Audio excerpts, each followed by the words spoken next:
ladies and gentlemen, we're just gonna start with a little activity right now. Who would like to show Trudeau what they're thinking, right? Like, what would you say to Trudeau? Like, who really wants to tell him a piece of their mind, right? Who wants to tell him a piece of your mind, right? Like, I want to tell him a piece of my mind. Who else wants to? All right, so we're gonna have a little activity right now while we're waiting in the meantime. So we got his number right here, right? So let's tell him a piece of our mind, right? Like, no means no, you know, one-on-one, winner takes all type stuff, right? Let's do that. So I'm gonna give you guys his number, and then let's all call him. So everybody, take out your phones, please. Not, you know, if you feel willing to, let's take out your phones. Yeah, this is for real.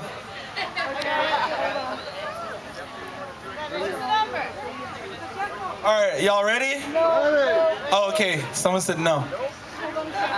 All right, 15 seconds. 1, 2.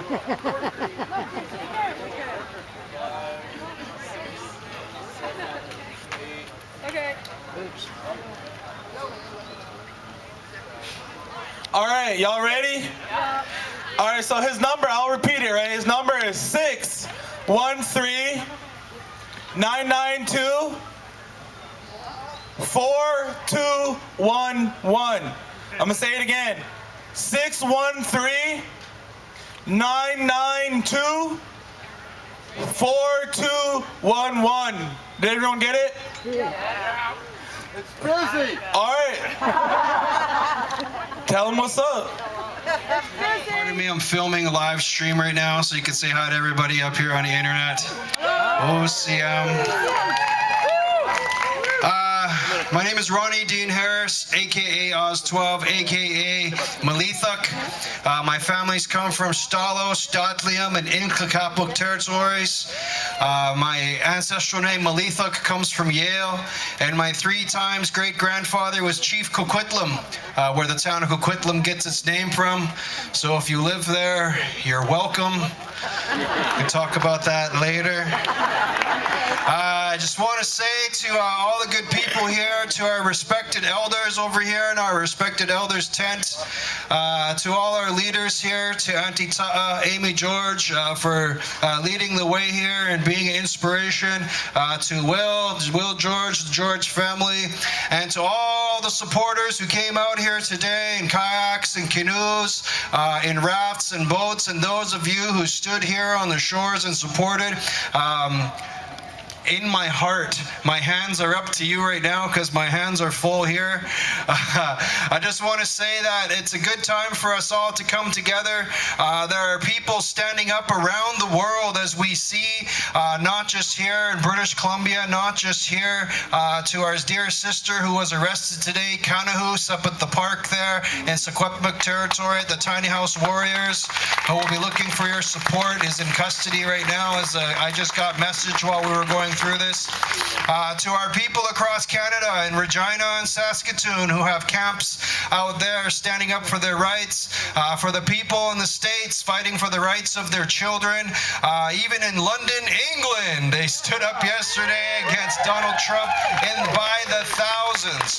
And so that there is a good symbol of all the different people and all the different fights that we have come for. Many of us are here for the same reasons, but we have taken different pathways to get to this point.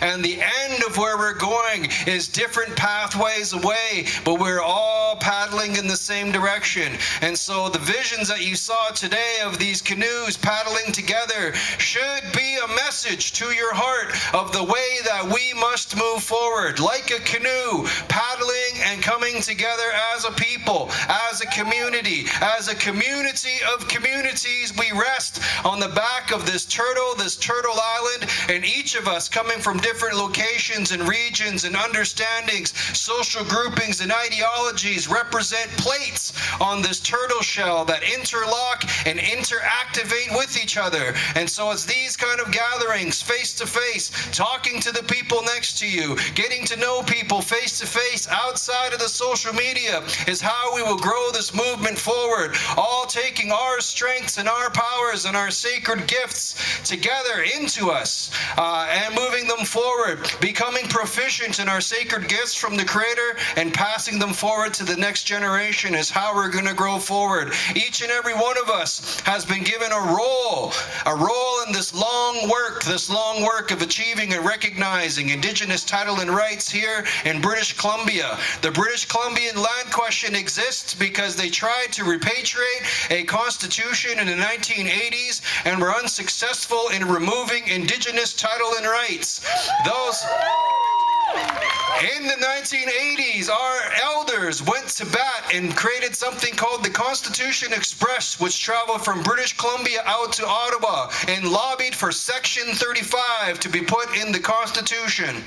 The parameters of Section 35 were to be determined in a series of constitutional conferences which failed in the 1980s and are now being turned in this series of Supreme Court cases. So the Supreme Court cases that you hear, Delgamuuk, Haida, Taku, all the major cases are now how they are determining the parameters of Section 35 and thus narrowing those existing title and rights that we have. So it's important for everybody to understand not only where the nearest band office is to where you are when you're doing your traditional territorial acknowledgements, but how that band was formed and how that land was taken over by the colonial apparatus. And so it's up to us to pass on a better bundle than we have been given to the next youth coming forward. So our research and our understandings of title and rights and how to assert those parameters are the new medicine that we should be taking back into the people and onto the streets and into our music, into our art, into these canoes,